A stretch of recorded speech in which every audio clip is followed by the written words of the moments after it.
Bonjour à tous et bienvenue dans ce Morning Bull Live. Nous sommes le 13 mai 2024 et il fait beau. Alors oui, j'ai une fourrure polaire parce que il fait pas encore super chaud, mais en plus là je me fais bouffer par les moustiques, alors je vais quand même protéger un tout petit peu mes bras. Bref, on n'est pas là pour parler de mon combat contre les moustiques, on est là pour parler marché financier encore une fois. Alors on va commencer une semaine assez spectaculaire parce qu'on a les chiffres de l'inflation qui vont sortir cette semaine. Pas seulement les chiffres de l'inflation aux États-Unis, mais également les chiffres de l'inflation en Allemagne. Donc on aura une bonne photo de ce qui pourrait se passer en Europe et la quasi-certitude que la BCE va baisser les taux. Et puis ensuite, on verra si le bull market dans lequel nous sommes de nouveau depuis quelques jours est encore bien vivant et peut nous emmener encore beaucoup plus haut. Parce que la question aujourd'hui n'est plus de savoir si finalement on va aller au plus haut historique sur le S&P 500, sur le Nasdaq, sur le SOX, blablabla. La grande question, c'est de savoir est-ce qu'on peut continuer encore beaucoup et est-ce que ça va se faire avant les chiffres du CPI ou après les chiffres du CPI.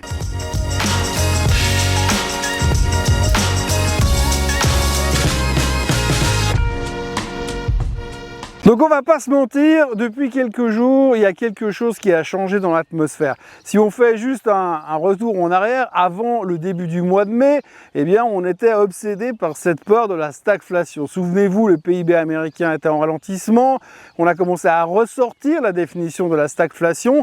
On s'est dit croissance molle, inflation qui monte, ça va être compliqué de gérer tout ça en même temps. Aïe aïe aïe, attention danger. Et le marché s'est affaibli, le marché s'est posé des questions. Le marché s'est demandé s'il n'était pas monté un tout petit peu trop haut. Et puis, on a eu les chiffres de l'emploi qui ont montré une certaine faiblesse. Et puis, on a surtout eu, et c'est ça, je pense, la chose qu'on a oubliée, ou en tout cas, on ne s'est pas suffisamment rendu compte de l'importance de la chose, c'est le discours de la Fed du 1er mai. En effet, le 1er mai, après le meeting de 2 jours habituel, les 2 jours du FOMC meeting, M. Powell s'est pointé, nous a sorti un discours avec plein de points, souvenez-vous, je vous l'avais fait à l'époque. Et bien, sur ce discours avec plein de points, justement, il y avait un point qui était très important, c'est le fait de dire qu'il serait là au cas où l'emploi venait à s'affaiblir. Alors si on regarde un petit peu ce que nous raconte la Fed depuis plusieurs mois, il nous avait dit quand même que d'un côté il serait là pour nous aider, mais ce qu'il voudrait bien c'est voir l'inflation revenir au niveau des 2%. Pour l'instant ça a l'air relativement compliqué. Mais à côté de ça ils avaient dit qu'ils aimeraient bien aussi voir un ralentissement au niveau de l'emploi. Ça a l'air d'être en train de se produire. Alors c'est peut-être un petit peu tôt pour s'emballer parce qu'on a eu 2 chiffres qui montrent une certaine faiblesse. On aura besoin d'en voir un petit peu plus et d'en savoir un petit peu plus si c'est vraiment très réaliste. Mais en tous les cas, on sent que ce côté faiblesse de l'emploi, c'est peut-être plus jouable que faiblesse de l'inflation. Et puis en plus, donc M. Powell, il a oublié ce côté « je veux ». L'emploi qui ralentit et je veux l'inflation qui baisse. Il a dit que l'emploi tout seul qui baisse, ça pourrait suffire à que la Fed agisse. Alors vous entendez bien ce que je vous dis, c'est que du conditionnel, hein. Il n'y a absolument rien de certain dans tout ça, c'est il se pourrait que, éventuellement peut-être, mais c'est même pas sûr. Par rapport à son discours, on s'est dit, ah, il a changé un peu de positionnement. Et là, on est en train de se dire que son discours est devenu très accommodant parce que, effectivement, il met moins de conditions à son action sur la baisse des taux. Donc ça a rassuré les marchés, d'où la hausse récente. Et puis, il y a un nouveau truc qui est en train de venir un petit peu quand vous regardez les médias financiers américains à droite à gauche, vous voyez pas mal de choses qui arrivent gentiment et c'est surtout une chose qui est très importante pour l'instant, on parle de plus en plus de put de la Fed. Alors si vous n'êtes pas là depuis très longtemps dans les marchés financiers, vous n'avez peut-être pas entendu parler du put de la Fed. Alors le put de la Fed c'est quoi? C'est un put, une option put c'est une option de protection et donc on sait aujourd'hui que finalement la Fed nous offre cette possibilité d'être protégé. Alors c'est quelque chose qui a très bien fonctionné il y a plusieurs années en arrière. On avait l'habitude de se sentir soutenu par la Fed et là tout d'un coup ça revient. Alors ils ne l'ont pas annoncé, ils n'ont pas dit qu'ils étaient là pour nous soutenir et que ce seraient nos amis pour toujours.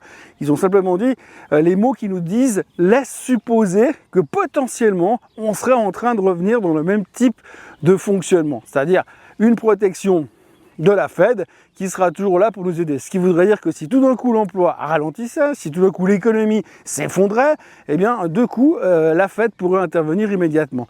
Donc ce qui veut dire que On n'a plus besoin de se projeter pour savoir quand est-ce que la Fed va baisser les taux, c'est pas très important. La seule chose qu'on a besoin de savoir, c'est que si l'économie ou si l'emploi va mal, eh bien la Fed sera là pour nous aider et c'est ce qui nous rassure. C'est ce qui nous rassure, c'est ce qui permet aussi finalement au marché d'être relativement solide et aussi fort qu'ils le sont aujourd'hui.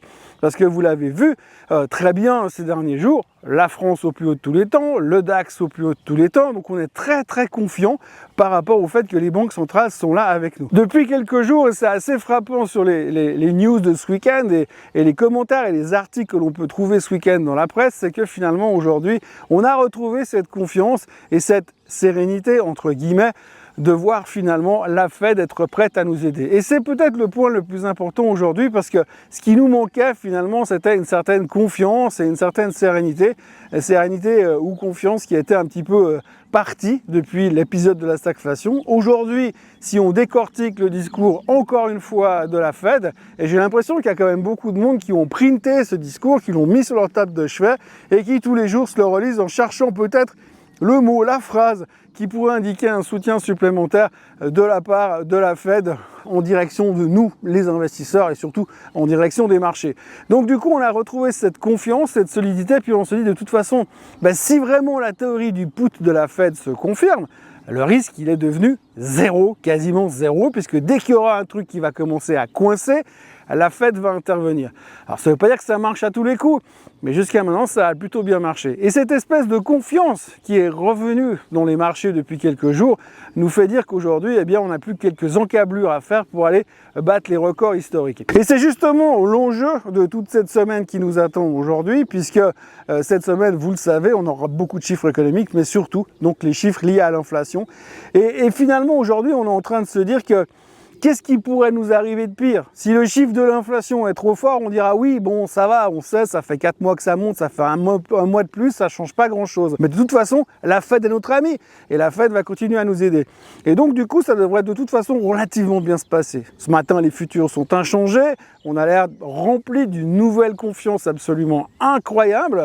Et puis, quelque part, si vous lisez de nouveau un petit peu plus loin dans les médias, vous verrez qu'il y a pas mal de gens qui commencent à dire « Ouais, mais peut-être que sur ce chiffre ou sur ce chiffre, à l'intérieur de l'inflation, ça va nous permettre de voir une légère contraction du chiffre. » Qui dit légère contraction du chiffre dira peut-être que, allez, le CPI ne bougerait pas par rapport au mois dernier. Ça ne veut pas dire que ça vous coûtera moins cher d'aller faire vos courses ce soir, mais ça voudrait dire que pour les banquiers, pour les financiers, pour les investisseurs, eh bien finalement, gentiment, cette inflation a l'air d'être un petit peu plus maîtrisée. Et du moment où on aura ce sentiment d'inflation maîtrisée, ça va être encore une nouvelle plus extraordinaire. Et bien alors, le mieux dans tout ça, c'est qu'on ne sait jamais, mais sur un malentendu, peut-être que ça va être meilleur qu'attendu, que tout d'un coup l'inflation va baisser. Alors là, imaginez l'inflation qui baisse, l'emploi qui ralentit et le put de la Fed qui arrive dans l'esprit des investisseurs. La question, c'est pas de savoir si on va aller à 6000 sur le S&P 500, la question de savoir, c'est quand c'est qu'on sera à 6000 sur le S&P 500. Voilà, donc vous l'aurez bien compris, cette semaine est clairement basée sur les chiffres économiques, principalement. Il y a de moins en moins de chiffres trimestriels qui sont publiés. Il y en aura aussi beaucoup. Alors on peut les regarder attentivement d'ailleurs parce qu'il y aura beaucoup de sociétés dans la consommation, des Walmart, des trucs comme ça. Il y aura des Chinois aussi, des Alibaba qui vont publier. Donc tout ça nous donneront aussi un espèce de sentiment de l'état de la consommation. Parce que l'état de la consommation, aujourd'hui, on n'en parle pas parce que c'est un peu le truc qui pourrait peut-être gripper la machine quelque part. Parce qu'aujourd'hui, vendredi dernier, mauvais chiffre au niveau de la confiance de l'Université du Michigan. Donc la confiance du consommateur est en train de s'effriter selon l'Université du Michigan. Ce soir, aux États-Unis, on aura les chiffres de la Fed de New York qui vont nous donner les attentes de consommation de la part des consommateurs pour les 12 prochains mois. Savoir si les gars ils sont stressés ou pas du tout. Et puis, tous ces chiffres-là nous montrent aussi peut-être que le consommateur est en train de faiblir. Et ça, c'est le danger de tout ça. Parce qu'on sait tous que le moteur de la croissance aux États-Unis, c'est le consommateur. Et si demain, le consommateur ne consomme plus, eh bien, on a un risque latent de voir tout d'un coup quelque chose se gripper dans la machine. Mais pour l'instant, la Fed est notre ami, la poudre de la Fed, la faiblesse de l'emploi, l'éventuelle inflation qui pourrait se calmer, nous font un peu oublier ce genre de choses. Néanmoins, à garder en tête et à surveiller pour cette fin de semaine.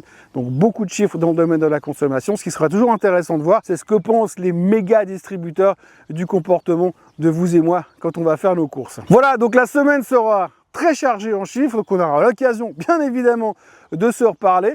Donc n'hésitez pas à vous abonner à la chaîne Swissquote en français, à liker cette vidéo pour ne rien rater du reste de la semaine. Et puis surtout, ce soir à 18 h, il y aura un webinaire chez Swissquote en direct où je serai présent avec mon associé de chez investir.ch, Marco Rastaldi. Le lien pour vous inscrire au webinaire est en dessous de cette vidéo. C'est gratuit, bien sûr, vous pouvez venir, même si vous n'êtes pas client de Swissquote, bien sûr. Donc n'hésitez pas, rejoignez-nous ce soir entre 18 h et 19 h où on pourra parler investissement, construction de portefeuille et puis répondre à toutes vos questions. D'ici là, moi je vous souhaite une bonne journée et puis je vais aller mettre de la crème anti-moustique parce que je crois qu'il y en a un qui m'a chopé quand même. Allez, bonne journée à tous et à demain. Bye bye.